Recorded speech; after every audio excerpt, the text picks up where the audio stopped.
to clinching a deal that would lead to an Afghan peace process and allow for the withdrawal of U.S. troops. The U.S. should not abandon this effort now. Mr. Jocelyn. Well, thank you for having me here to testify again today. I'm going to just go through this very quickly. I agree that one of the main critiques of the process that the Trump administration went through in these talks basically excluded the Afghan government. You can see in a tweet I reproduced in my written testimony that on March 12th of this year, Ambassador Khalilzad said explicitly that once a deal is finalized, exchanging a troop withdrawal for the supposed counterterrorism assurances from the Taliban, then the intra-Afghan negotiations process would start. That's a crucial mistake. Obviously, if you're gonna try and actually launch a peace process, having American troops in country are your biggest bargaining chip to try and get that launched. Giving it away at the outset in exchange for the Taliban's words makes no sense to me. And I want to talk a little bit today about why the Taliban's words shouldn't be trusted when it comes to counterterrorism assurances. There's some skepticism in the earlier panel on this regard, and I wholly endorse that skepticism. I'm going to run through 5 key issues in that regard very quickly. First, the Taliban hasn't come clean about its past at any point in time. In July, the Taliban released a video in which they said that 9/11 was a heavy slap on their dark faces, was the consequence of their interventionist policies and not our doing. In other words, they were justifying 9/11. They didn't blame al-Qaeda. They didn't renounce their decision to harbor al-Qaeda prior to 9/11. They said it was a result of our policies, which is a talking point they've had since 2001. In addition, in August, Suhail Shaheen, who's participated in the talks in Doha as a chief Taliban negotiator, said he didn't know who did 9/11. He didn't know, and if we have evidence of this, then maybe we can bring that forward and we can try and prosecute it. Well, I'll just say this. We know who did 9/11, right? And you can see in my testimony, I've excerpted quite a few parts of this report, the 9/11 Commission report, showing the Taliban's complicity and safe haven for al-Qaeda and how crucial that was for al-Qaeda in the run-up to 9/11. And there's a number of reports and citations in my written testimony to this in that regard. So we don't need Suhail Shaheen to tell us we don't know who did it. But the key point there is, if they're not willing to come clean about the past, why are you willing to believe what they're saying about the future? Why are you willing to believe that their assurances going forward are really firm? Second point, in July 2016, Ambassador Khalilzad testified before this committee, and during that hearing, he actually highlighted the fact that Ayman al-Zawahiri, the head of al-Qaeda, had sworn his personal allegiance to Abu'l Akhundzada, who is basically the supreme leader. They call him the Emir of the Faithful for the Taliban. And Ambassador Khalilzad said that showed that the relationship continues. We agree. I had reported on that about a week or two earlier. And as far as I can tell, there's no evidence that Akhundzada to date is going to renounce Zawahiri's oath of allegiance or al-Qaeda.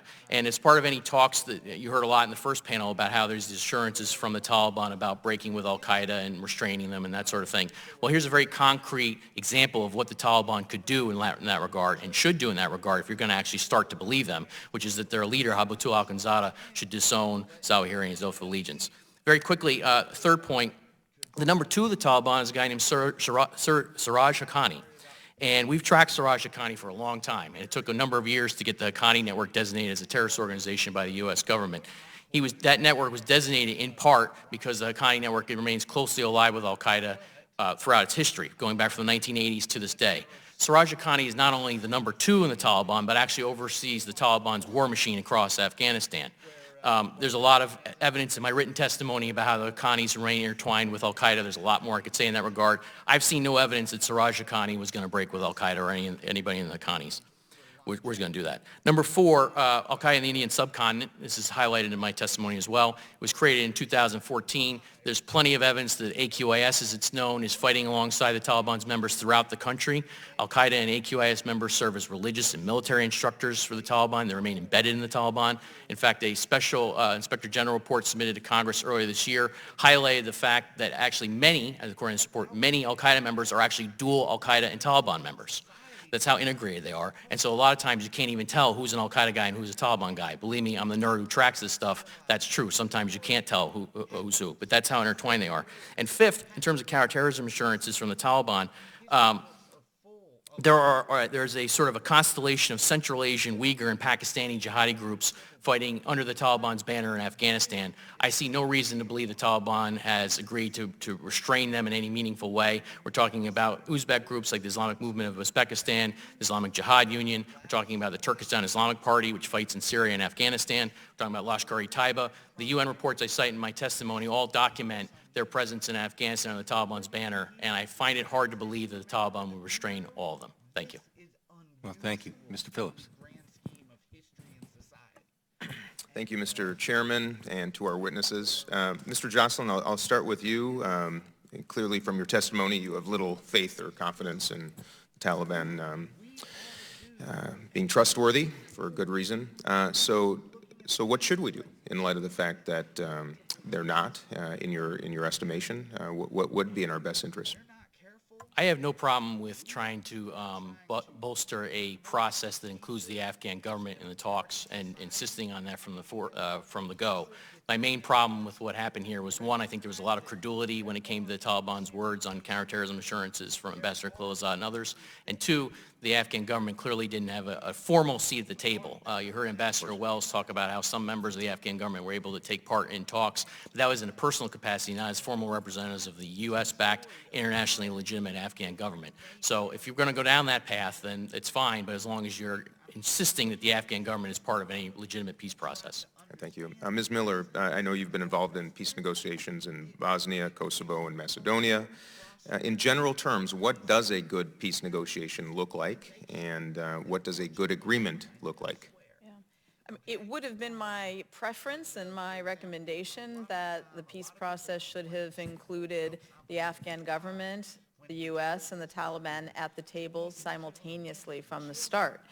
However, that was the format that the United States long tried to pursue. I was personally involved in efforts to try to get the peace process started that way. But it didn't work. The Taliban refused, and it's a sad fact that the Taliban has leverage in this equation.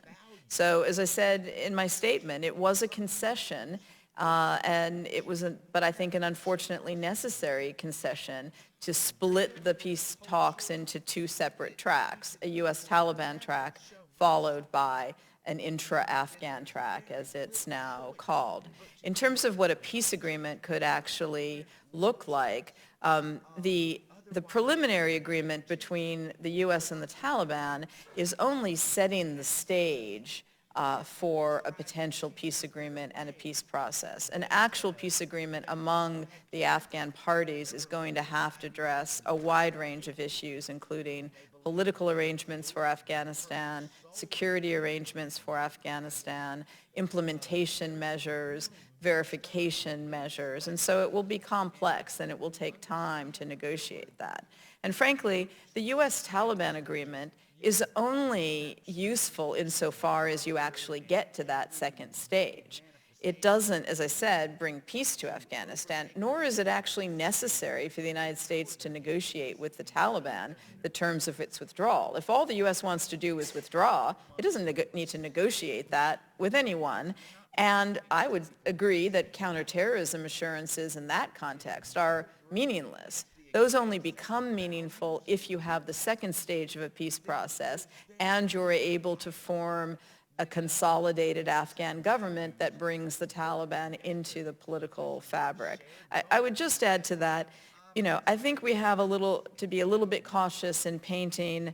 I have no disagreement with the negative characterizations on the whole of the Taliban, but I think we need to be careful not to paint this in black and white terms. There are plenty of non-Taliban Afghans, including some who are closely aligned with the Afghan government, who also have very conservative viewpoints on social issues, and frankly, who have a past history of very close involvement with Al-Qaeda.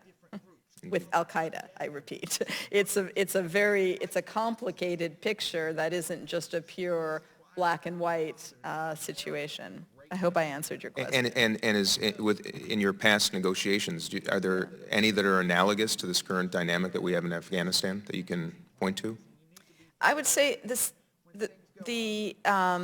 in general terms, yes, but I don't think that there's a clear and obvious template for this. And I've looked at I've done research on a sort of comparative analysis of other peace agreements and peace processes around the world compared to the situation in Afghanistan. And there's no one situation you can point to.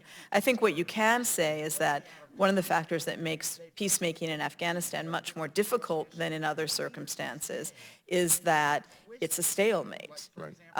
That you don't have, this isn't Colombia where the government was overwhelmingly more powerful than the FARC. This isn't a situation like Bosnia where the outside powers that were backing the inside powers really had the say and decided they were going to go with a peace process. And NATO was able to apply overwhelming force to the situation. This is more complicated because it's a stalemate and neither side has truly come to terms with their own ability to succeed or fail militarily. Indeed. I'm out of time, but I know there's not a long line behind me. Maybe we'll have another chance in a few moments. Thank you. Thank you, Mr. Phillips. President Trump said the peace talks are dead. Do you believe they're dead, Ambassador? I believe they're not dead, and they shouldn't be dead. Ms. Miller, do you believe the President when he says the peace talks are dead? I believe that President Trump has shown remarkable agility in being able to change his positions rapidly. And so I think it's certainly, there's a lot of opportunity here to resuscitate the peace process. It may take a little time and some face saving in order to do it. Mr. Jocelyn, do you think that, do you agree, that President, that the peace talks are dead? I don't know. All I can say is that I know from the outset, I think it was very clear that the president has wanted a full withdrawal or something close to it, and that sort of was the framework for the entirety for the talks. Yeah, I would say the fact that any of you or members of Congress can answer that question presents a problem with the talks. We don't even know if they're dead or not, or if they're there. So that's the status of it. Let's assume we go forward, whether they're suspended, whether we begin anew at some time. Ambassador, I thought you brought a very important point forward. If that's going to happen, and we, whatever term you want to use, Lazarus appears and these are no longer dead, the importance of, while these negotiations are going on, being able to maintain a ceasefire, I think is critical. What is your opinion? I would think it's important to get to a ceasefire as quickly as possible, particularly given the ongoing campaign against Afghan civilians being waged by the Taliban as we're talking about creating a peace process. Now, this is obviously leverage for the Taliban. They're trying to use military force and terrorism to enhance their position. But as we go about resetting this, I would hope that there would be a serious effort to draw a clearer line between this discussion and the actual negotiation of peace than I think exists.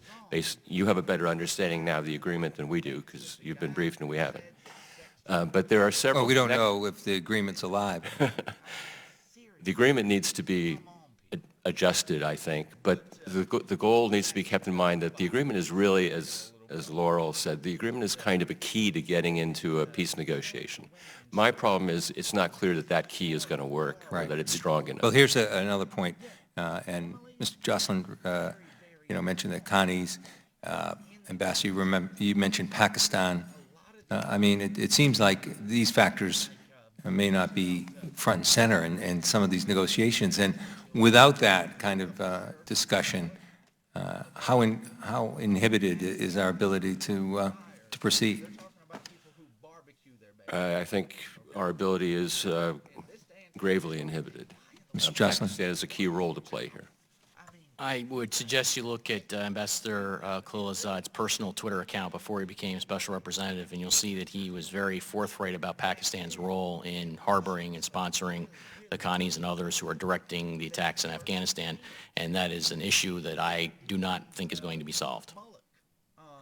And I would just suggest one other thing. If we are going to reset or whatever might happen, words count when you're dealing diplomatically in negotiations. And I personally think, and if you have any comments on this in this regard, instead of talking about a U.S. withdrawal, we should be talking about Afghan and the Afghan government being able to negotiate our presence involved. It might sound like semantics, but I don't think it is. Ambassador. I think that's a good point, and I don't exclude at the end of this process, which will take a lot longer than anybody would want, I would not exclude that there would be an agreement on an enduring U.S. presence and military presence in Afghanistan at a much lower level that would be focused on a counterterrorism mission. There's no reason to, as I hinted at in my statement, there's no reason to think that a future Afghan government, even if constituted under a peace agreement, is going to have the capability on its own to deal with terrorism within Afghanistan and the region. Great. I only hope that any further negotiations have the tenacity of Mr. Phillips. He's still here, and he wanted to allow him to have the last few minutes to ask some more questions. Thank you, Mr. Chairman. Ambassador Cunningham, you've said that if there's going to be any negotiation between the Taliban and the Afghans, that the Afghans will need a legitimate political authority to have that discussion. So perhaps you could apprise us as to the status of elections in Afghanistan and what we, Congress and the United States, can do to strengthen and secure democratic elections. So the status now, although another problem with the way these discussions have been conducted up to now is that, among other things, it created a wide series of rumors within Afghanistan about what the American attitude was toward elections and whether they would be held or not. And that created a lot of uncertainty, obviously. Now it looks like they will be held. They're scheduled. The apparatus is in place. They will be flawed as they have. I lived through the last elections. It was a most unpleasant experience. They will be flawed again. But they will be, I think, they will be successful in reestablishing a legitimate political authority in Afghanistan as a result of the exercise of the voting franchise by the Afghan people. One thing we do know about Afghanistan is that Afghans like to vote, even if it's dangerous for them to do so. And I expect and hope that that will be the case again this time, and I hope very much so that the election results will be clear enough that it won't lead to a series of protracted disputes as it did the last time around. And is there anything that we or the international community can and should be doing proactively to provide political support and economic support to the actual negotiations themselves? Okay. Messaging the Afghan political class that they have a responsibility not to allow this to degenerate into a political conflict as it did before, and providing encouragement for them that when they have a political outcome, that it will be supported by the United States and our partners. Okay, thank you. And then a final question for each of you. I asked this at the last panel. I'll repeat it. Dr. Ashley Tellis, Senior Fellow at the Carnegie Endowment for International Peace, said recently, any attempt at reconciliation through a negotiated bargain centered on the formal exchange of obligations, as opposed to the quiet and progressive defection of insurgents, would fail to deliver stability that the U.S. seeks. So on the subject of defection of insurgents, love your thoughts, respectively, on strategies that we should be considering to inspire the defection of the insurgents that we're battling. Anyone who wants to start? Ms. Miller?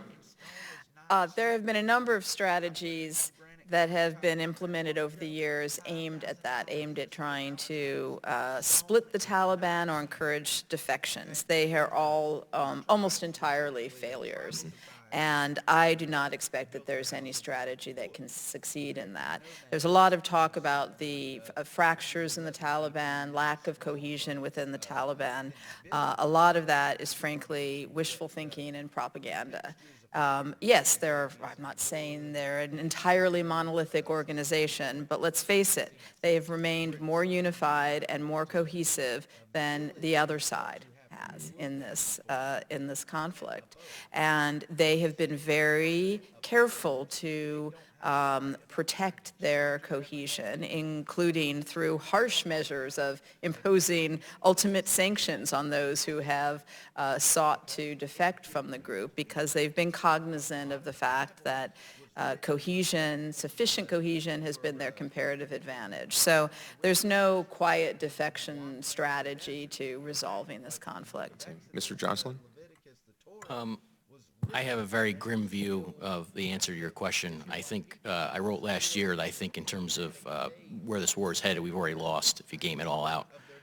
Especially with President Trump's commitment to withdrawing troops, I think that he basically, I find it very hard to believe that there's going to be some turnaround now here militarily.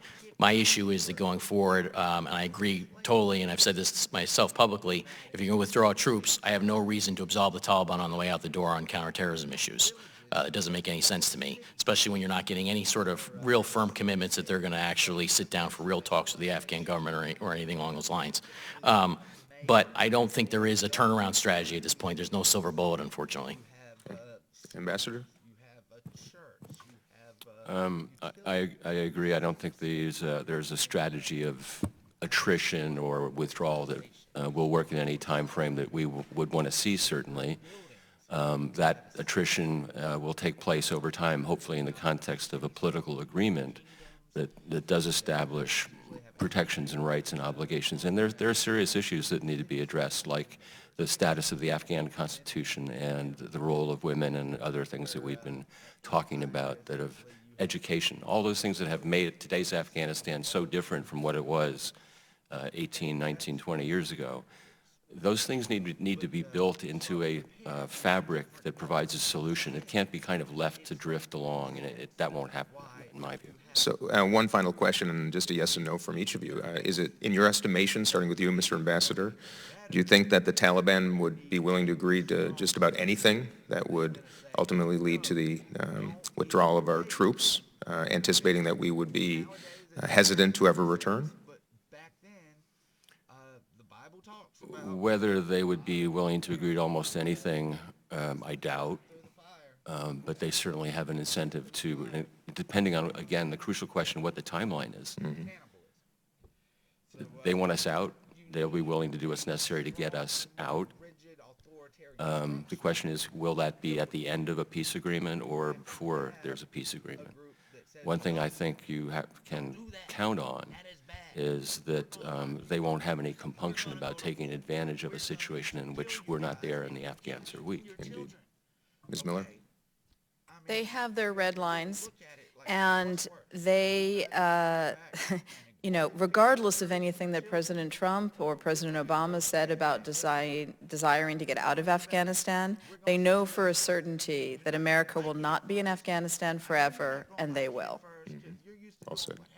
Mr. Jocelyn? I don't think they'd agree to say or do anything, but basically the point of my testimony is that if you're going to believe them on counterterrorism assurances, I've given you 5 different things that you have to look for in terms of any sort of agreement in that regard. Obviously, the agreement looks moribund right now, but with officials saying that they believe in the Taliban's counterterrorism assurances, I say, okay, well then show me the following. Indeed. Thank you all for being here, for your testimony and counsel. Appreciate it. I yield back. Well, thank you. Thank you for being here.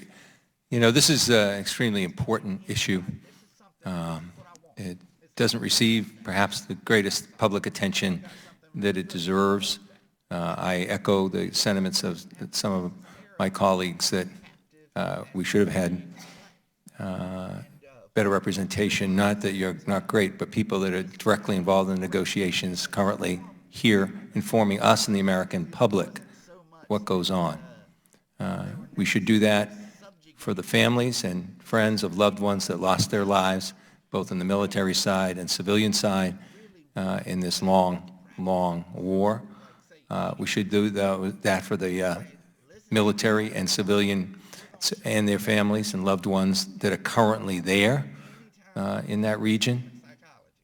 And as I conclude, I think of one story when I was there a few years ago, visiting our troops and getting briefed. I often asked our military, brave military soldiers, if there's anything I can ever do or we can do for you, let us know. And on this occasion, they asked us, yes, there is. There's someone we would like you to meet and thank. And they took us to the marketplace. And there we met a civilian from Afghanistan. I won't mention even what province, although I suspect he's not alive at this point. But he had been risking his life, providing information to our troops about where IEDs were placed, about other tactics where undoubtedly he was saving lives. And they had asked us and myself to just go to this man and thank him, that it would mean a lot. And when I had that opportunity, I asked him why he was risking his life doing that. And at that point, he went from behind him and pulled out his 8-year-old son. And he said, because I would love him to have a chance in life, a chance he doesn't have under the current conditions. And I hope that this intervention, this action by America will give him that chance. So I hope that we do the most in these negotiations, as difficult as they are, not just for those who have sacrificed so much and continue to do for our country, but for those people as well. With that thought, I will call the hearing and adjourn. Thank you. Break off the withered branch and then graft new branches in. So we've got to really start looking at society today and figure out what practices are withered branches. Break off the withered branches, make room for some new stuff. I mean, we're doing, like, look at Elon Musk and SpaceX. We're about to be a space traveling civilization. I'm not saying America, I'm saying mankind, human beings. We're not just going to go to the moon. Like Elon Musk says, hey, I'm going to Mars. And he's right. I mean, but anybody who's not realizing, like, this is what it's been Jesus Christ. It's been mentioned.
Hey, welcome everybody. I think we have some Republicans at a leadership election, but they'll be coming in. Can you see me? Can you hear me? Is it working? Well, the election is over. They're still counting the votes and making legal challenges. And once all the legal challenges are made and the votes are counted, we'll have that done. We've still got 2 outstanding races in Georgia to determine the control of the Senate. And the committee will keep moving forward doing its work.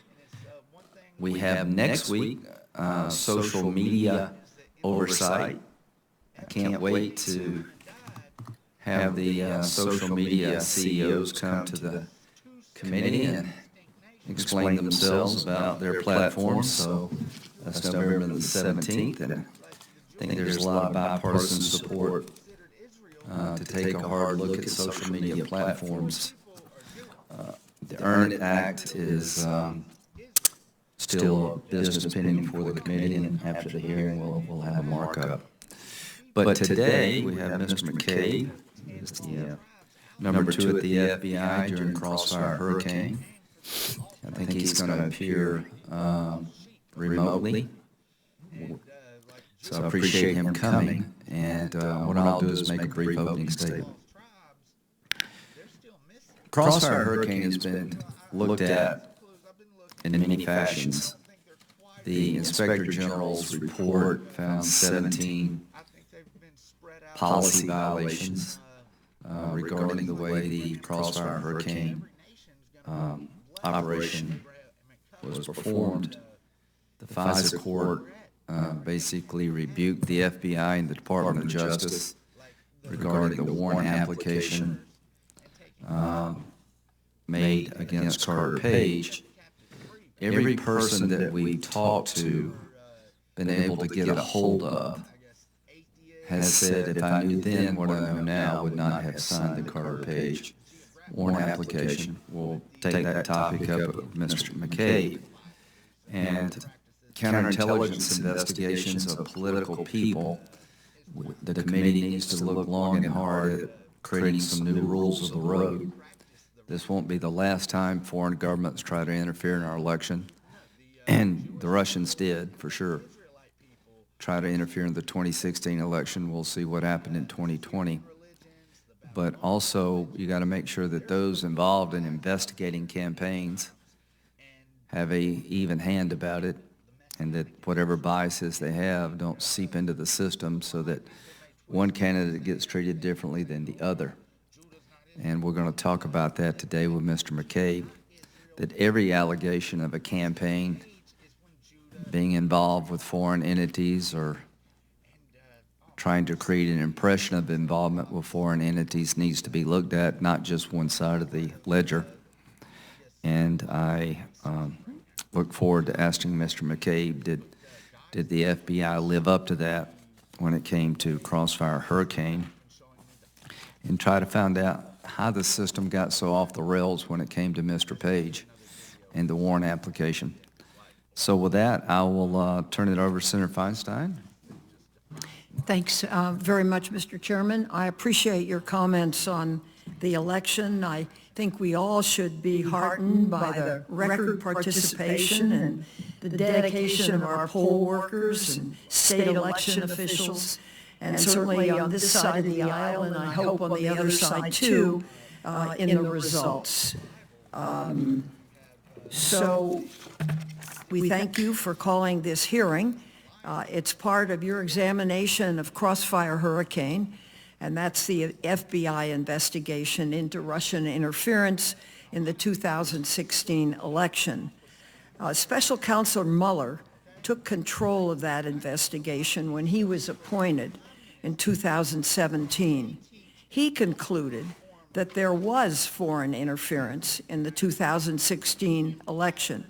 He found that Russia interfered, quote, in sweeping and systematic fashion, end quote. He also uncovered numerous contacts between members of the Trump campaign and individuals linked to Russia.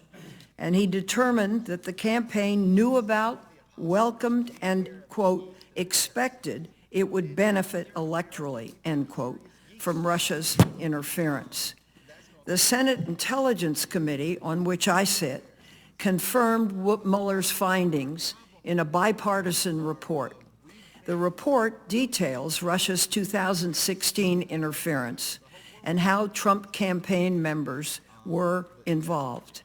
That includes campaign manager Paul Manafort, whose ties to Russia made him, in the committee's words, quote, a grave counterintelligence threat. These investigations make clear that the FBI was right to investigate Russian election interference and the Trump campaign's ties to Russia. Inspector General Michael Horowitz also confirmed that the FBI was right to investigate. After a 2-year investigation, he concluded that the FBI was justified in opening Crossfire Hurricane and that there was no evidence that the political bias impacted the Bureau's work. None of the 14 witnesses the committee has heard from during the chairman's investigation have provided evidence to the contrary. So where are we? More than 4 years have passed since the FBI opened Crossfire Hurricane, and multiple investigations have confirmed that the FBI was correct to do so. So I think, Mr. Chairman, it's time to turn the page on Crossfire Hurricane. I'm grateful to FBI Director Wray and the career men and women of the FBI who worked hard to secure our country and its elections. They include FBI Deputy Director Andrew McCabe, who I look forward to hearing from today. Thank you very much, Mr. Chairman. Thank you very much, Senator Feinstein. Is Mr. McCabe, are you with us? It was caused by European powers Mr. McCabe? our bureaucracy, our schools. Could you speak up, please, sir? That's why Sorry, we're not getting any sound. still raise the Confederate flag, because our history Bear with us, Mr. McCabe. We'll see if we can fix this. do not tell the whole truth. Don't get me wrong, slavery was horrible.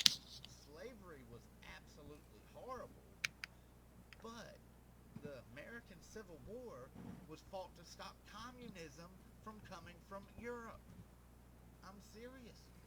If you look at the timelines, if you look at the goals of Karl Marx's Communist Manifesto. Hello, can you hear me now? Yes, thank you very much, very much. Loud and clear, please. Could you raise your right hand? Raise your Yes, right. sir. Do you solemnly swear the testimony you about to give this committee is the truth, the whole truth, and nothing but the truth, so help you God? I do. Thank you, Mr. McCabe.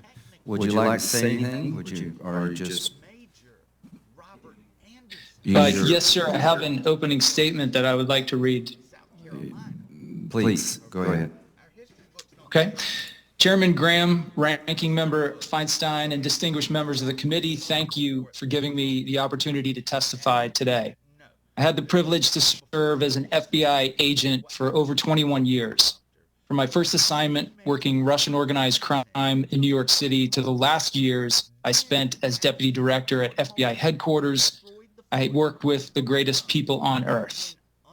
Men and women who've dedicated their lives to protecting the country as agents, analysts, and professional staff members of the FBI. I know FBI people as hardworking, dedicated patriots who are committed to the rule of law above all else. Their jobs are hard, sometimes dangerous, and often they are pushed beyond the limits of their experience into volatile, unpredictable situations. FBI personnel are not perfect, but when they make mistakes, they submit to the rigors of oversight and remain committed to learning and getting it right the next time. I was honored to be one of them. I was honored to lead them, and I am honored to discuss our work today.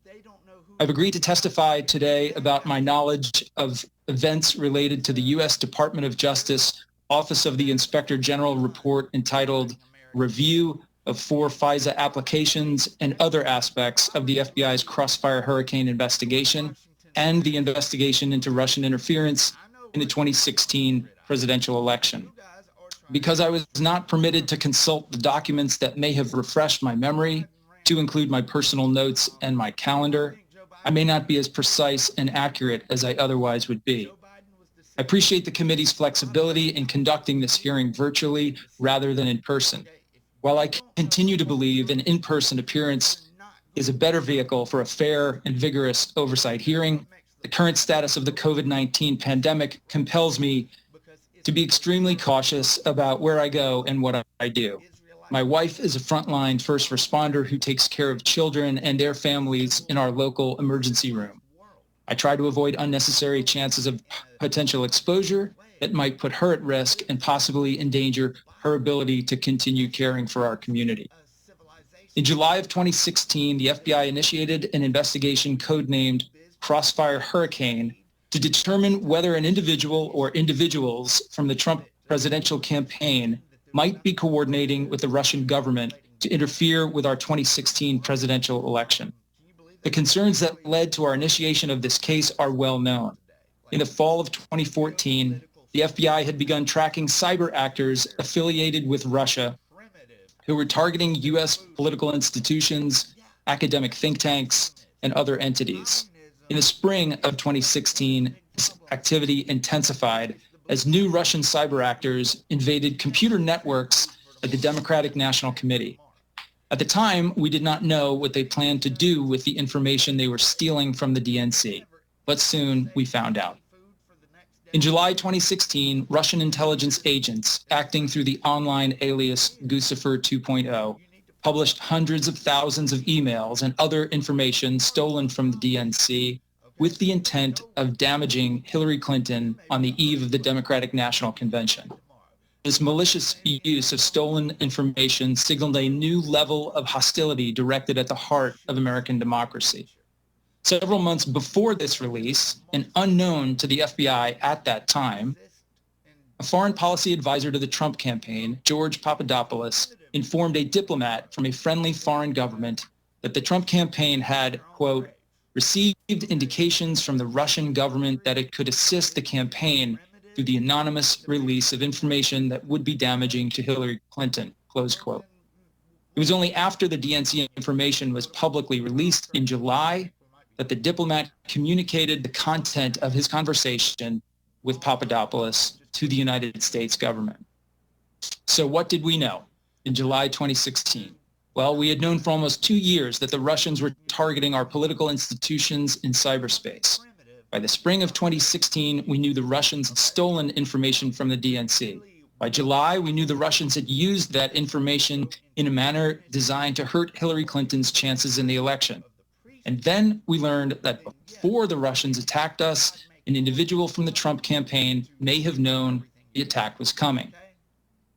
FBI policy sets the threshold for opening a full field investigation as the moment when you have information or articulable facts that indicate a threat to national security might exist or that a federal crime might have been committed. In July of 2016, we had both. Russian intelligence services attacking our democratic process, possibly in coordination with the presidential campaign. We opened a case to investigate and try to mitigate that threat and to find out what the Russians might have done. Let me be very clear. We did not open a case because we liked one candidate or didn't like the other one. We did not open a case because we intended to stage a coup or overthrow the government. We did not open a case because we thought it might be interesting or because we wanted to drag the FBI into a heated political contest. We opened a case to find out how the Russians might be undermining our election. We opened a case because it was our obligation and our duty to do so. We did our job. The OIG's review of 4 FISA applications and other aspects of the FBI's Crossfire Hurricane investigation details a significant number of errors and failures related to the FISA applications in this case. I agreed to be interviewed in connection with the IG's investigation, and I have reviewed the report. I was shocked and disappointed at the errors and mistakes that the OIG found. To me, any material misrepresentation or error in a FISA application is unacceptable, period. The FBI should be held to the standard of scrupulous accuracy that the court demands. FISA remains one of the most important tools in our country's efforts to protect national security. The FBI is the custodian of that tool. I fully support every effort to ensure the FBI's use of FISA maintains the high standards that the court and the American people demand and deserve. This commitment to the rule of law, acknowledging our mistakes, and doing everything possible to ensure that they are corrected, well, these are the reasons I am here today. They are the same reasons I have cooperated fully with every interview, hearing, and oversight effort requested of me, both while I served and since I've left the FBI. I have provided testimony to 4 different congressional committees on these and related matters. I have been interviewed in connection with the special counsel's investigation, as well as 3 separate DOJ OIG investigations, submitting to questioning and reviewing documents over the equivalent of 7 full business days. In an effort to provide this committee with the most complete, accurate testimony possible, I requested the FBI allow me to review some of my former materials, including my calendars and personal notes. That request was denied. Fortunately, the broad scope of these matters and the passage of time makes many of the details of our work hard to remember. I will do my best to answer your questions today, but I will not speculate or guess about details and facts that now remain beyond my reach without the benefit of refreshing my recollection. Based on the recent testimony of the current FBI director and other intelligence officials, it seems that many of the same signs of malevolent Russian targeting that concerned us in 2016 were seen in the run-up to the election we just completed. As both a former career law enforcement officer and a senior intelligence officer, stressed... Mr. McCabe, you had a 5-minute opening statement. We're at 8 minutes and 40 seconds. Could you please wrap up? Yes, sir. I cannot stress enough the importance of focusing your efforts and the attention of this nation on the dangers of foreign influence on our election. The Russians were successful beyond their wildest imagination in accomplishing their goals in 2016. Their successes serve as an encouragement to other hostile nations intent on undermining our security, safety, and stability. The Russians and others will be back. Please do not let the recent calm of the 2020 election lure the nation into a false sense of security. It is up to you to ensure the nation recognizes the magnitude of the threat posed by foreign actors and takes sufficiently aggressive steps to address it. With that, I'm happy to take your questions. For the record, before I begin my questioning, one of the reasons that he's not able to review its notes is that the FBI did not want him to have access to classified information. I promised Mr. McCabe we would not go into the details of his dismissal, but I don't want anybody to have the belief that this committee chose for him not to have access. It was his former employer who made that decision. Now,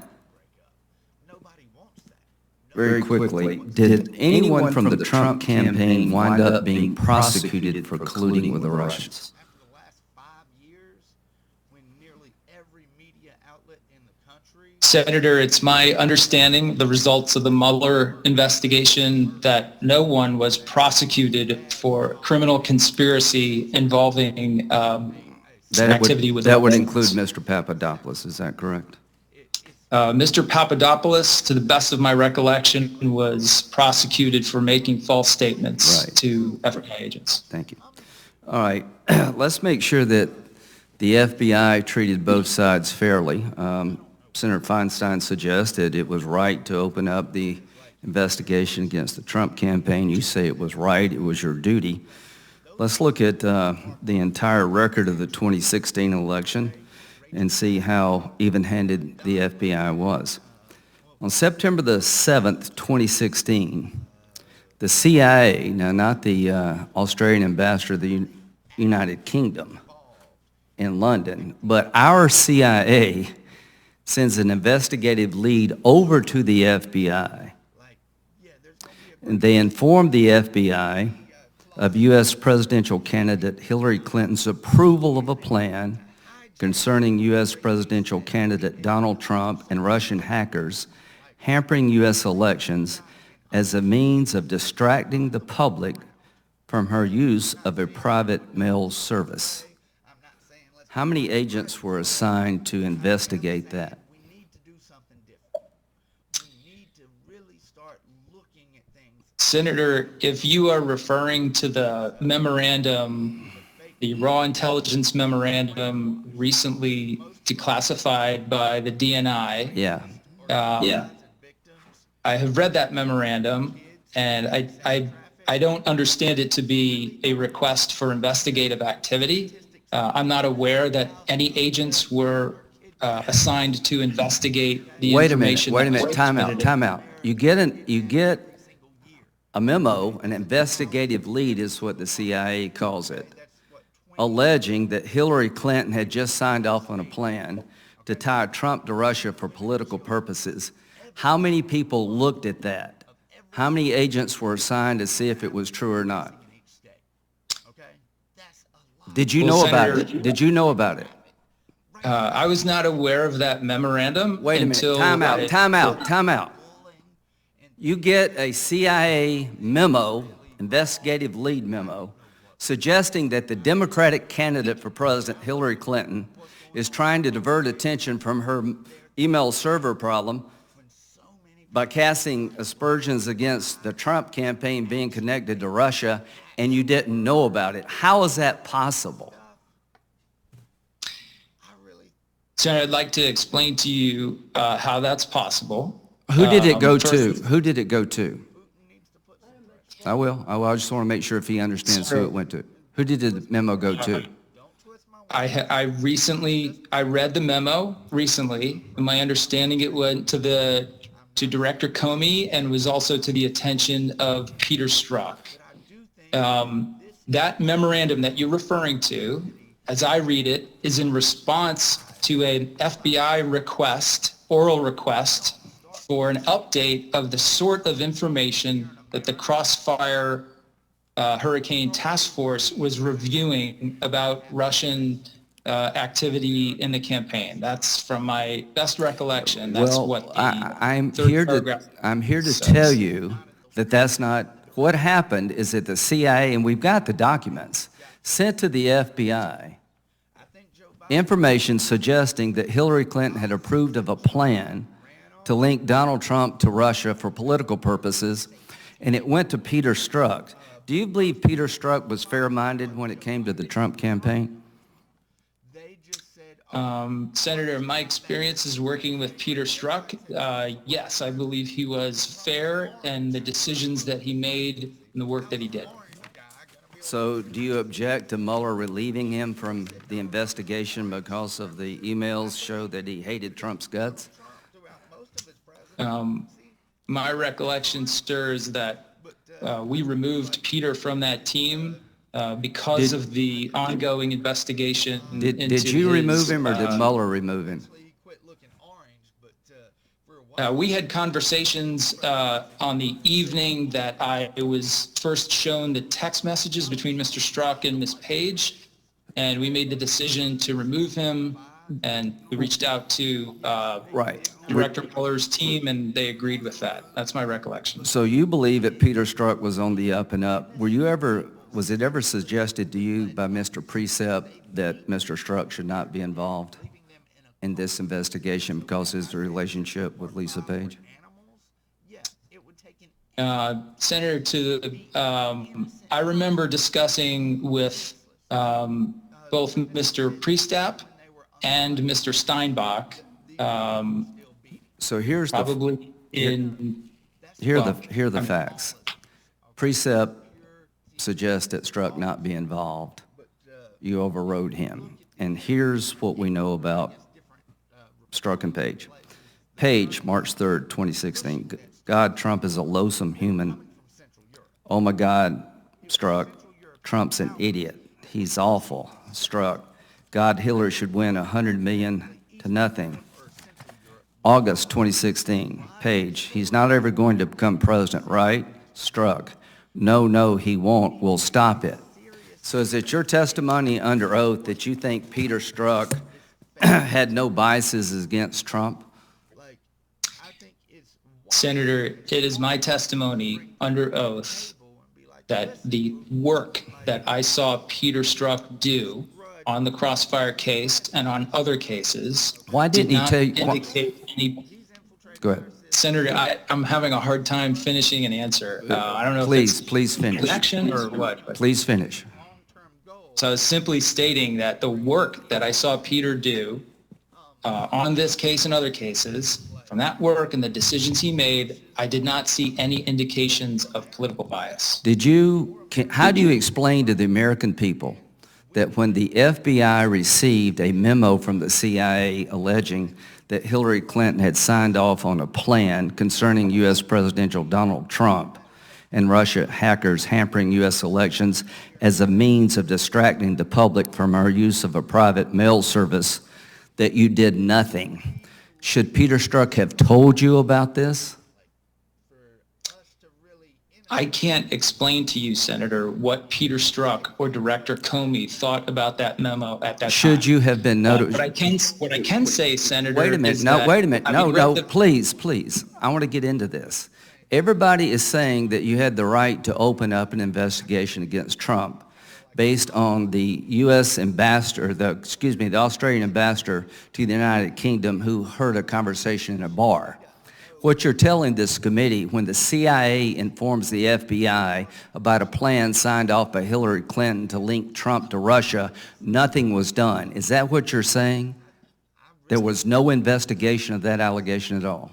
how Putin can really What I'm saying, Sir Senator, is it is not clear to me that there's an allegation of criminal conduct in that memorandum. That is based on my current reading of it. I did not see it at the time. I can't tell It's you not, what others a thought. counterintelligence investigation is what was opened up against Trump, not a criminal investigation. Is that true? Papadopoulos was a counterintelligence investigation. The case against Mr. Papadopoulos was a counterintelligence case. So That's if correct. you're going to have a counterintelligence investigation opened up against the Trump campaign based on a conversation by the Australian ambassador to the United Kingdom based on a bar conversation, you're telling me that's legit, and you put all the resources for 2.5 years to run that down, but you're telling this committee when our own CIA suggests that Hillary Clinton signed off on a plan to link Trump to Russia for political purposes, you didn't do a damn thing. Is that your testimony? No, sir, that's not my testimony. Well, what happened? My testimony, I'm happy to explain to you how we thought about the issue with Mr. Papadopoulos. No, that's not my question. No, my question is, why did the FBI not open up an investigation based on the CIA input? The CIA is telling the FBI that they have information that Hillary Clinton signed off a plan to deflect attention for her and put Trump in a bad light regarding Russia. That came in September 2016. You didn't know about it, apparently. Can you explain to this committee and the American people why the FBI did nothing regarding that allegation? I cannot, sir, explain to you what Peter Strzok or anyone else thought about that at the time, but I can explain to you that the information in that memo... I accept that you believe that Mr. Papadopoulos should be looked at. I'm not arguing with you. I don't understand how you can tell how the FBI operated. You've got a tip from an Australian ambassador to the United Kingdom talking about a bar conversation with Mr. Papadopoulos about Russia hacking, and that leads to 2.5 years of turning the country upside down. Your own CIA informs the FBI in September that they have information that Hillary Clinton herself signed off on a plan to divert attention from her email problems to Trump by linking him to Russia for political purposes. And Mr. Strzok never told you about it. The FBI never opened up an investigation. They never hired one agent. That really is disturbing to a lot of us. Now, let's go to the warrant. In June 2017, did you sign off on the Carter Page warrant application? In June of 2016, yes. 17, I'm sorry. 2017. Okay. Did you know at the time that the CIA had warned the FBI on numerous occasions to be careful using the dossier? It was internet rumor. I did not know that at the time, and I don't know that now. Okay. Well, we got a list of, list of CIA informs the FBI that Carter Page had been approved as an operational contact from 2008 to 2013. Did you know that the CIA had told the FBI that in August of 2017? No, sir. The reason that's important, that would explain why Mr. Page was actually talking to people he claimed to be talking with. Did you know, did you have a conversation with Mr. Orr about the reliability of Christopher Steele? I had a conversation in October of 2016 with Mr. Orr about his interactions with Mr. Steele. Did he tell you should be concerned and be careful?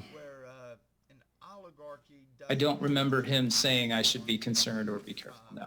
In the fall of 2016, this is his testimony to the committee. You put Mr. Cabe on notice. Hey, you need to watch this. You need to verify.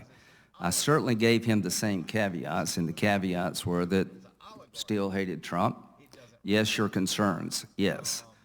What did he say when you told him that you were concerned about you need to be careful, for lack of a better term, I think he understood because he also worked on Russia criminal matters. So we have Mr. Orr under oath saying that expressed concerns to you, Strzok, and others about the reliability of Mr. Steele. You don't remember that? Senator, I don't remember the specifics of our conversation. However, we were engaged in trying to determine and verify the statements in Mr. Steele's reporting at that time. So Okay. we were certainly concerned about those things. Were you aware of the subsource interview in January and March to the FBI? I was aware that an individual who our team thought of as one of the primary subsources had been identified and that they were interviewed. Did they tell you about the substance of those interviews? Not in detail. So you didn't know that in January, the subsource tells the FBI he had no idea where some of the language attributed to him came from.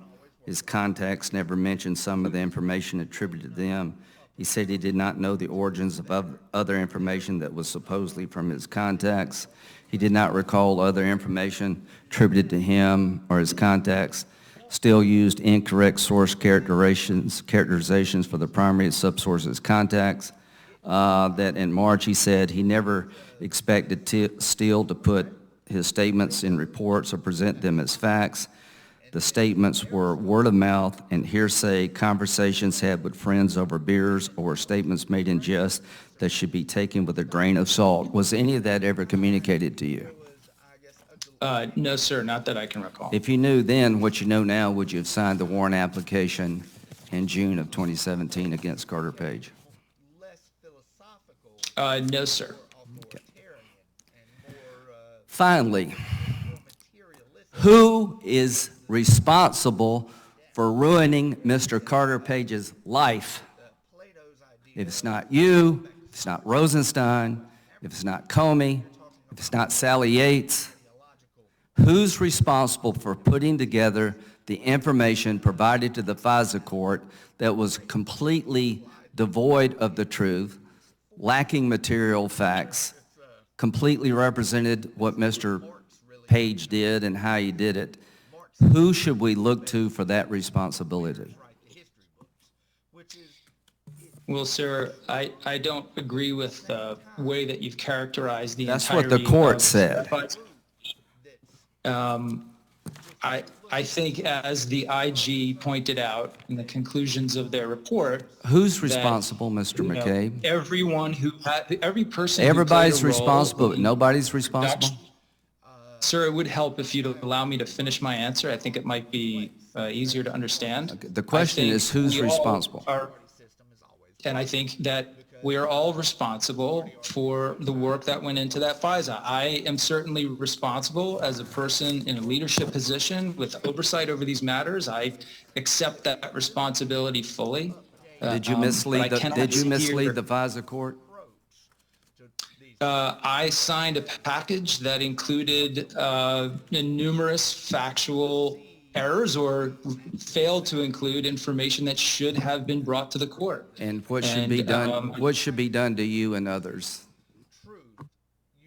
Well, Senator, I think we are doing that with this process. I think our efforts should be focused on figuring out how these errors took place and ensuring that they don't happen again.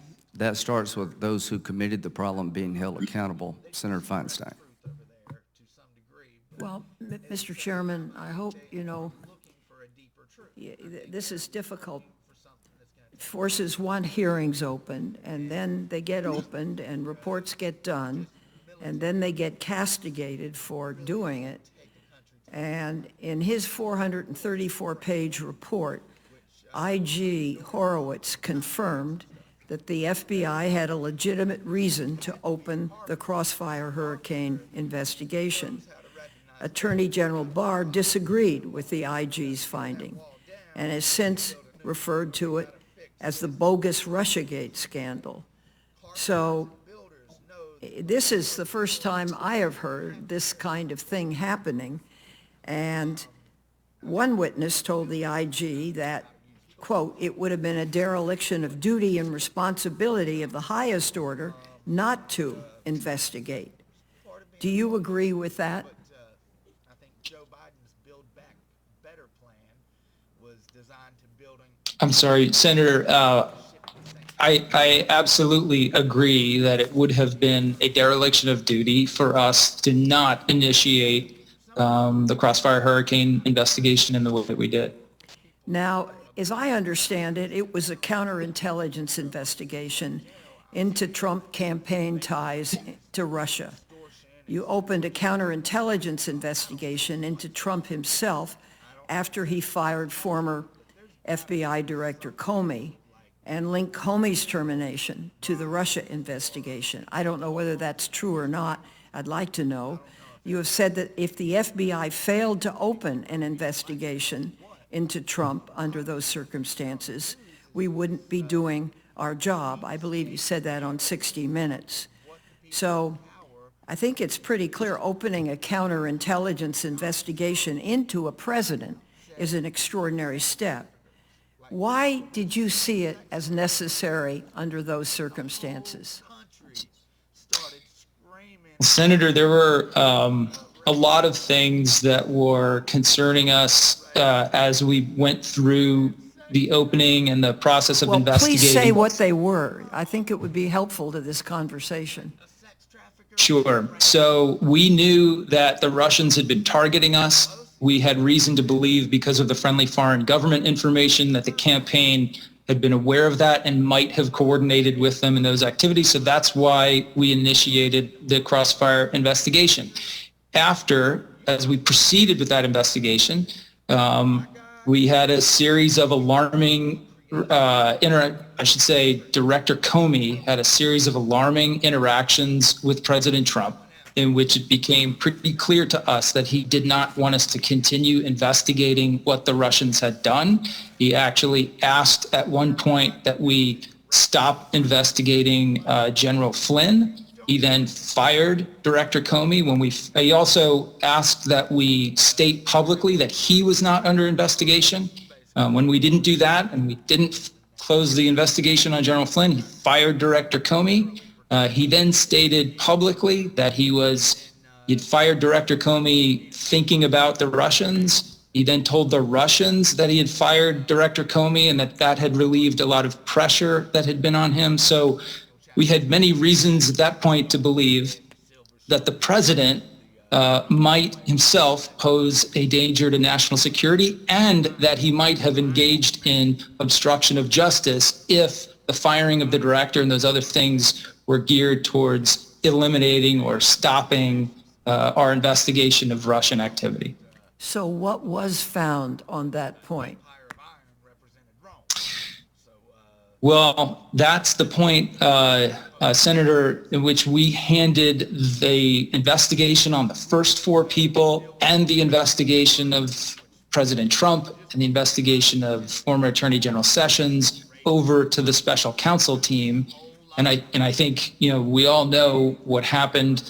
The conclusion of that investigation, the details that are provided in the Mueller report, I think provide pretty solid results that verify and that our concerns were valid. So I'm very confident in the work that the special counsel did, and I think it proved that our concerns at that time were legitimate. Would you go into some of those concerns and what the report showed? Sure. So we opened the initial Crossfire Hurricane investigation because predominantly the statements of George Papadopoulos, which indicated that people, maybe Mr. Papadopoulos, maybe others affiliated with the campaign might be coordinating with Russia. My recollection of the results of the special counsel's investigation is that they found, I think it was over 100 different connections between people affiliated with or a part of the Trump campaign and Russians or people affiliated with the Russian government or Russian intelligence services. So clearly our concern that there might be connections here that we should be looking into to ensure there's no danger to national security was proven true. On the obstruction of justice side, I think as is well known, Director Mueller concluded that he could not indict or seek an indictment of a sitting president due to Department of Justice policy. However, the volume 2 of the Mueller report lays out in pretty excruciating detail at least 10 different categories of behavior or activity that the president engaged in. And I think, to the best of my recollection, in at least 8 of those categories, the elements of the offense of obstruction of justice, evidence to prove each element of the offense of obstruction of justice, are present in those categories of behavior. So it's a bit legalistic, and I apologize for that explanation, but it is a fairly compelling case that the president was, in fact, engaging in behavior that you could easily categorize as obstruction of justice. So once again, our concern that the president might be obstructing justice was verified by the results of the Mueller report. Thank you. Thank you, Mr. Chairman. Senator Cornyn. Mr. McCabe, I revere the Department of Justice. I revere the FBI. But what's happened over the last 4 years has revealed an FBI gone rogue that has interfered with not just one candidate, but with 2 candidates for President of the United States, starting with Hillary Clinton. And then, of course, the investigation of the current president, Donald Trump. How is it that the FBI decided to interfere in the election of not just one, but 2 candidates for President of the United States? Well, Senator, I don't agree with your characterization of our work as having gone rogue. And I would also say that at no time while I was in the FBI did we make a decision to interfere in any presidential election. Did you participate in the discussions leading up to the July 5th, 2016 press conference that Director Comey held on the email investigation? Did you agree with that, and did you support his decision to go public with that announcement? Senator, I was a part of those decisions at the time. I supported it at the time. I feel very differently about it now. I'm happy to go into detail about that if you'd like. And you understand that while you thought that firing the FBI director may be some evidence of Russian involvement with President Trump, you're familiar with the Rod Rosenstein memo, which was, at least in part, the reason why Director Comey was fired, correct? I learned of the, yes, I became familiar with that maybe the day that Director Comey was fired. What I don't understand, Mr. McCabe, is your relationship with Director Comey. Did Director Comey know everything you knew, or did you selectively tell him or report to him about things that the FBI was doing? Well, I can't say, Senator, I can't say what Director Comey knew, but I can tell you that Director Comey and I attended numerous meetings together, briefings every day, that it was my practice to discuss all of the major issues that we were dealing with, that I was dealing with Director Comey. So we spoke frequently about, most topics. I can't tell you with perfect accuracy everything that we talked about, but we talked a lot. So he was pretty up to speed on what was going on at all times. He got too concerned with the election. He decided he got too fancy. He tried to do too much. Did you or Director Comey consult with Attorney General Lynch or Deputy Attorney Sally Yates about the counterintelligence investigation of the Trump campaign?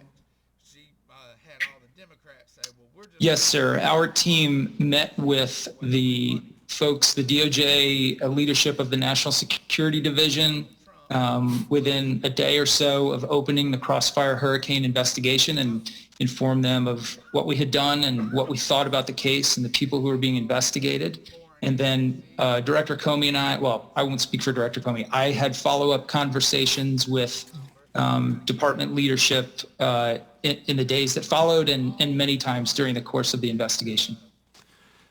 Mr. McCabe, who should be held accountable for the submission of a Foreign Intelligence Surveillance Act application that contained a lie about Carter Page with regard to his activities on behalf of another agency of the federal government? And who should be held accountable for relying on the now discredited Steele dossier? I think that's the question people would like an answer to. Who should be held accountable?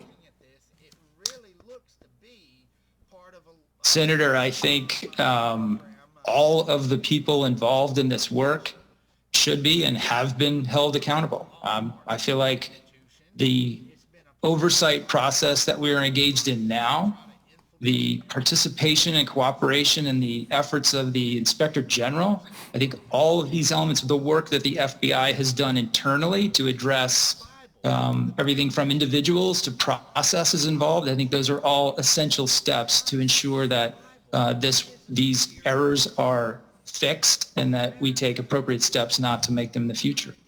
Well, it's 2020, and these occurred back in 2016. I don't think I certainly don't have any confidence that the people who were responsible for this debacle over the last 4 years will ultimately be held responsible. I hope I'm wrong.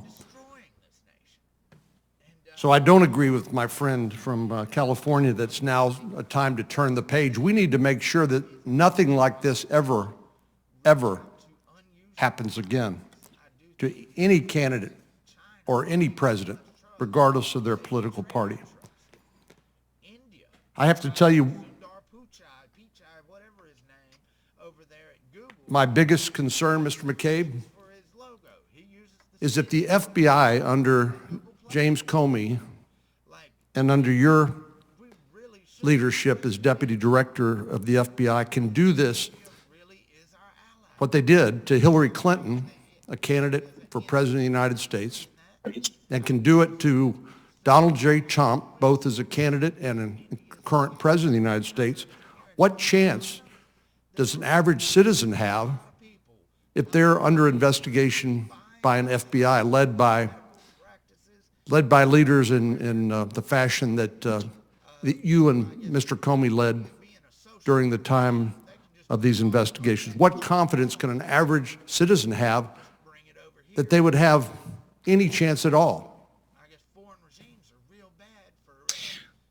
Senator, I disagree with you. I think that all Americans should and do have great confidence in the FBI today and during the time I was there and before that. The FBI conducts tens of thousands of investigations across all programs every single day. And the FBI goes to great lengths to ensure that the rights, constitutional rights of those subjects of investigations, the witnesses we come across, and the sources of information we work with are protected during the course of those investigations. That doesn't mean that we don't make mistakes. We do. We're an organization of human beings, and people make mistakes. And when that happens, I think we go through a rigorous process to ensure that we don't make those mistakes again. Well, when you make mistakes, other people pay the price, apparently. Let me just ask one final question, Mr. McCabe. On March the 16th, you were terminated by the FBI following an investigation of the Office of Inspector General and the FBI's Office of Professional Responsibility, which found that you had made an unauthorized disclosure to the news media and you lacked candor, including under oath, on multiple occasions. Isn't that correct? Senator, it is correct that I was the subject of a biased and deeply flawed and unfair investigation by the Department of Justice Office of Inspector General. And I've been pretty clear in my vigorous objection to that investigation and its findings and conclusions. I filed a federal lawsuit, and I think I would refer you to the specific comments in that lawsuit. It's not proper for me to discuss the details of that investigation now that it's in front of a federal judge. Thank you. Senator Durbin. Mr. Chairman, anyone across America who tuned into this hearing has a right to be confused. If you were told this is a hearing on a presidential election, it's true, but not the one that occurred a week ago. We are talking about a presidential election campaign 4 years ago. Yes, we are focusing on a presidential election, but we are examining for the fourth time the role of Russians in the 2016 election 4 years ago. And more importantly, we are discussing President Trump's conclusion, despite intelligence evidence to the contrary, that the Russian collusion was a hoax. For this Senate Judiciary Committee, it's all about Hillary. It's all about outgoing President Trump's bizarre theories of justice. This is a last-ditch, desperate undertaking to deal with President Trump's grievances about that election. We've all conceded the point. Carter Page was not treated properly. Both sides of the aisle have said as much. How many more times do we need to say it? I want to say it again today because I still believe it. But what are we actually facing here? What is the state of play in America today that the Senate Judiciary Committee might be interested in? Well, let's take a few items. We did have an election, a landmark moment in history. A sitting president, Donald Trump, who has routinely disrespected the rule of law, undermined democratic institutions, put his own interest ahead of the interests of the American people, ignored science and public health when it comes to this pandemic, and violated basic standards of honesty and decency. In unprecedented numbers, a clear majority of Americans voted to say, that's it, we're finished with you, and replace him with President-elect Joe Biden and Vice President-elect Kamala Harris, incidentally 2 senators who've served honorably on this committee. The election sent a clear message. It's time to stop relitigating issues of the last election. It's time finally to put behind us the divisiveness and vitriol of the Trump era and to bring our fractured country together to address COVID, number one, and put our economy back on its feet. But here we are today, 7 days after that election, and our committee is holding another partisan hearing to advance President Trump's theories. This is the 4th hearing this year on the last administration, the previous administration's Justice Department, in response to President Trump's repeated calls to investigate the investigators and to try to rewrite the story of Russia's involvement in the 2016 campaign.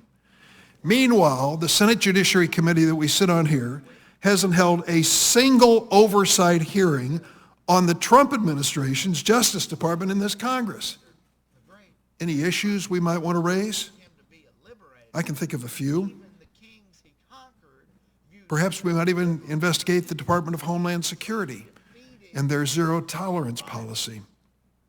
I regret what happened to Carter Page, and I've said so before, but I also regret what happened to 2,200 infants, toddlers, and children who were physically removed from their parents by the zero-tolerance policy of the Trump administration, and the fact that 545 of those children still are in an abandoned status today. 545. So my question, as has been asked to the witness before us today, is who should be held responsible? Why wouldn't the Senate Judiciary Committee even care to have a hearing? Why wouldn't the Immigration Subcommittee, which I am a ranking member on with the senator from Texas, even have one hearing on that issue? None. But this is the 4th hearing we're having, going back over this well-plowed ground. There are some timely issues related to the Department of Justice we might even have considered today. Let me give you one. Yesterday, Attorney General Bill Barr issued a memo authorizing federal prosecutors to, quote, pursue substantial allegations of voting and vote tabulation irregularities prior to the certification of elections. The Attorney General's memo represents another instance of his sacrificing the reputation of the Department of Justice to serve the political interests of President Donald Trump. Attorney General Barr is clearly attempting to fabricate a veneer of legitimacy for the baseless claims of voter fraud made by President Trump and his supporters. And he's doing so by overriding long-standing Department of Justice policies that were put in place to prevent this very type of political interference in an election season. Let me tell you what the previous guidelines that previous attorney generals honored said. Quote, public knowledge of a criminal investigation could impact the adjudication of election litigation and contest in state courts. Accordingly, it is the general policy of the Justice Department not to conduct overt investigations. End of quote. Attorney General Barr jettisoned that standard yesterday. The Barr memo prompted the Department of Justice Director of Election Crimes Branch to resign from his position. An issue the Senate Judiciary Committee might want to be concerned about? No, I'm sorry. We're back relitigating the 2016 election. We're going to go through that all over again, maybe a fifth time, instead of asking pertinent and relevant questions about what's happening today. Mr. Richard Pilger, who resigned from that position, noted that Barr's memo, quote, abrogated the 40-year-old non-interference policy for ballot fraud allegations in the period prior to elections becoming certified and uncontested, end of quote. When General Barr came before me in my office, I asked him point blank, why do you want to be Donald Trump's Attorney General? Well, he said, you should have seen the list of other people who might have been also considered. I thought that I should step in at that point. And secondly, he said, I want to preserve the reputation of the Department of Justice. Is there anyone on or off this committee who believes that General Barr's actions yesterday preserve the integrity of the Department of Justice, where baseless claims are being made about voter fraud? Do you know what the litigants' record is in court since the election, protesting the outcome of the election? 0 for 10. They have no evidence whatsoever of election fraud. If they did, they would certainly bring it forward. I want to close by thanking former President George W. Bush of Texas for stepping up and doing the honorable thing and acknowledging to now President-elect Joe Biden that he did win, that he will be the next president, and he, President Bush, as a proud Republican, thought that that was time for him to step up for the good of the Republic. I yield. Thank you, Senator Durbin. I would like to respond to some of the comments you made about the committee, what we're doing and why. Number one, we are going to investigate how the Carter Page warrant application was submitted numerous times to the FISA court with inaccurate information. I think it's important to have every person who signed it say, if I knew then what I know now, I wouldn't have signed it.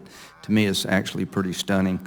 And the committee in September the 29th received information for Director Radcliffe that in September of 2016, September the 7th, the CIA informs the FBI that candidate Hillary Clinton approved of a plan concerning U.S. presidential candidate Donald Trump and Russia hackers hampering U.S. elections as a means of distracting the public from her use of a private mail server. And if you go look at the classified information, there's more there.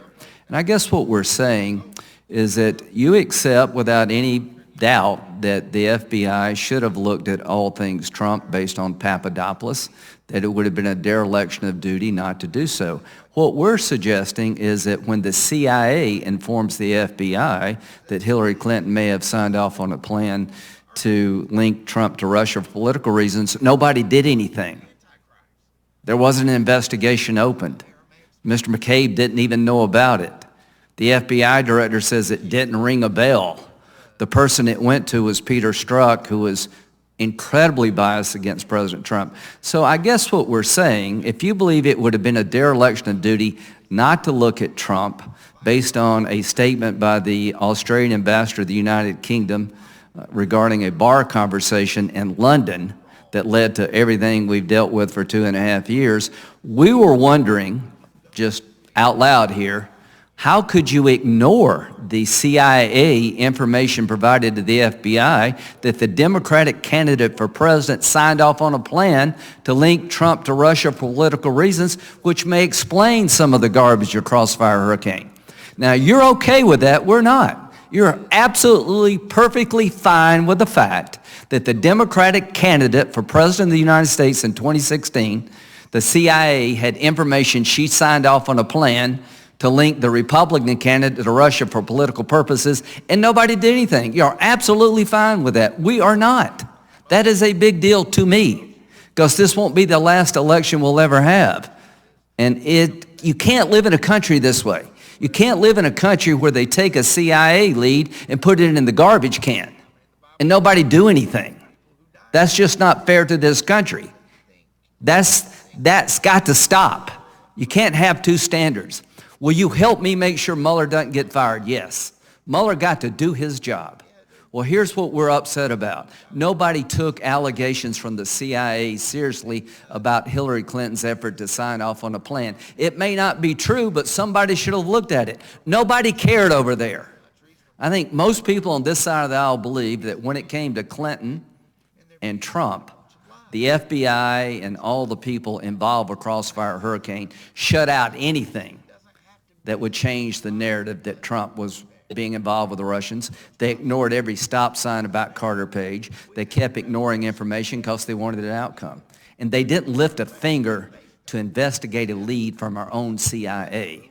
Mr. Chairman? Mr. Chairman, may I respond? Yes, please. Mr. Chairman, what you've just said is so alarming that we should have had somewhere along the way a thorough, nonpartisan investigation of this whole Crossfire Hurricane. Well, it turns out we did. Inspector General Michael Horowitz in December of 2019 found that FBI's Crossfire Hurricane investigation was, quote, opened for an authorized purpose, had adequate factual predication, and was not influenced by bias. FBI Director Christopher Wray agreed. That isn't what President Trump or Attorney General Barr or perhaps members of this committee wanted to hear, so they've tried to reopen that independent IG investigation in every partisan way imaginable, and this is the fourth try in this committee. Enough! Well, with all due respect, Senator Durbin, does it not